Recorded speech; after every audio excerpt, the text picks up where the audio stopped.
are very grateful for the huge amount of support that we have from constituents who are, of course, very interested, not just from their own community's point of view, but also from the point of view of whether HS2 represents good value for taxpayers' money. And I'm sure that many of you know that I personally, as the Member of Parliament for South Northamptonshire, have always said that although this train goes through my constituency, when I first heard about it, about the concept of high-speed rail, before the general election, I stood in front of 600 constituents and was nearly mobbed for saying I thought it sounded like a fantastic idea and I would be looking closely at it. And of course, as I looked closely at it, having had 25 years in finance, and particularly project finance and structured finance, it seemed to me that it simply did not make economic sense. And that's been my argument all the way through, is that high-speed rail is great. Technically, we already have high-speed rail with our intercity 125s. We certainly have a better train network than the continent had prior to high-speed rail. If you go to France and Germany, you'll find that you travel beautifully quickly from one city to another, and then you get onto a very slow, sluggish train to move on to the place you actually wanted to go. Well, not so in England. Not only do we have far smaller distances between cities, but also we have an excellent high-speed train system in the intercity 125s. So it's not quite the same black and white issue for us as it was for some of our colleagues on the continent. And so we absolutely have to look at this in terms of whether it offers good value for the taxpayer. And I have to say that it simply doesn't. 32 billion at a minimum, excluding the cost of linking it to Heathrow. It will take until 2026 before we see even any benefit whatsoever. The question over the business case has been challenged because of its over-reliance on the value of time spent on a train. In other words, the business case argues that for 50% of the value of the project, it's derived from the value of time that you will be able to spend working on a train, which is clearly nonsense. It assumes that there is no value of time spent on a train now. And, you know, having worked all the way from Milton Keynes to Euston this morning, as I do every time I commute back and forwards, I can vouch for one person alone that that's simply not the case. And when I see others sat there working away with their laptops out, connected to Wi-Fi, that is not the case for them either. So the business case has some big holes in it, but not only that, it fails to take into account the interoperability question. And Britain has an enormous need for a far, far better infrastructure, not just about trains, also about roads, also about aviation. And so to build one high-speed train from one point in Old Oak Common to one point in Birmingham, and to have it so that it doesn't work in conjunction with the existing train network is simply nonsense in my opinion.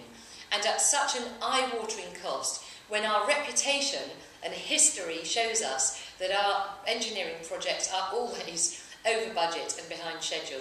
Perhaps I'm being a little bit negative here. Perhaps we can deliver it on time and on budget. But nevertheless, £32 billion for something that won't deliver any benefits before 2026, and it'll be 2031 before we get the full benefit of the Y shape. There are issues now arising from members of Parliament based in Leeds and in the north of England who are saying, well, actually, if Birmingham gets a 10-year head start on us, virtually, before we get the benefit, then if there is any economic benefit, it will accrue to Birmingham and that area. So actually it could potentially suck not just economic activity from Birmingham to London, but also from the north of England to Birmingham. So actually, if you were really about trying to cure the north-south divide with this project, you would in fact start it in the north and work backwards. Clearly, there is no business case for doing that. So what we're left with is something that really doesn't stack up under close observation. And I know that all of you will have been closely involved in looking at various different alternatives, and I won't go through them now because I believe that the speakers will be doing that. But the purpose of today is really to have some short presentations and then to open the discussion to the floor to make points and to ask questions that hopefully our panellists will be able to answer. So I'm going to hand over now to Jerry Marshall, who is running an organisation called Aghast, who have done enormous work trying to put forward sensible alternatives to HS2. And Jerry's going to speak for about 5 minutes, particularly focusing on the report recently from the Transport Select Committee. Well, thank you, Jerry. That was very comprehensive, and I'd just like to add one extra little thought, which is reopening some branch lines, which is another thing that that this consideration of providing extra capacity hasn't done, is to consider whether actually by reopening branch lines that would connect the East Coast, West Coast main lines and the Chiltern lines would actually change the dynamic, because a lot of the time you go somewhere you don't want to go in order to get somewhere you do want to go. There's also a proposal, a private sector proposal, to create a huge new train station at Heathrow, largely private sector funded, that could actually bring together the South West trains, the Great Western, Crossrail, and potentially then a link to the Great Western line and to the West Coast main line and to the Chilterns line.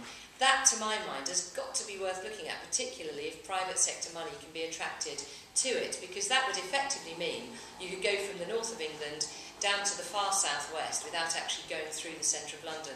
All of these issues, which, you know, people come and talk to me about their pet schemes, they all carry some merit, and actually there hasn't been a constructive look at all the different possibilities, including the one that one of our Labour colleagues has been talking about for 20 years, and that's the prospect of a dedicated freight route that could potter its way right away from Dover Docks all the way up to the north of Scotland, taking all the freight off the passenger lines and thereby freeing up a huge amount of capacity. So there's a lot of different options out there, and it does seem an extraordinary shame that we seem so set on this one particular option that has so many obvious flaws. And I also do think it's interesting.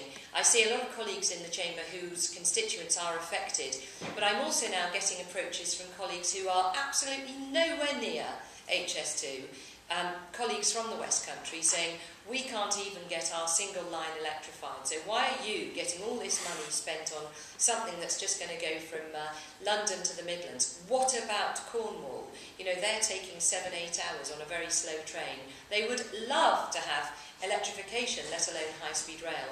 So I think there's lots of different aspects not yet thought of, and gradually more and more colleagues are starting to challenge it. I've had interesting conversations with the chairman of the Treasury Select Committee and the likes of John Redwood, who feel that this is, you know, not good value for taxpayers' money, and have not spoken out too publicly as yet, but may well do in the future. So there is a growing head of steam that this particular project needs to be thought through better. Anyway, I shall now turn to Steve Roderick, who is going to talk to us for about 5 minutes on the subject of the environmental impact of this project. Well, thank you very much, Steve. And I'd just like to add 2 points to that. The first one on the environment is certainly when the HS2 roadshows were coming through my constituency, they promised several hundred millions of pounds of mitigation, including cut and cover green tunnels and lowering things and putting things on bridges over floodplains and so on.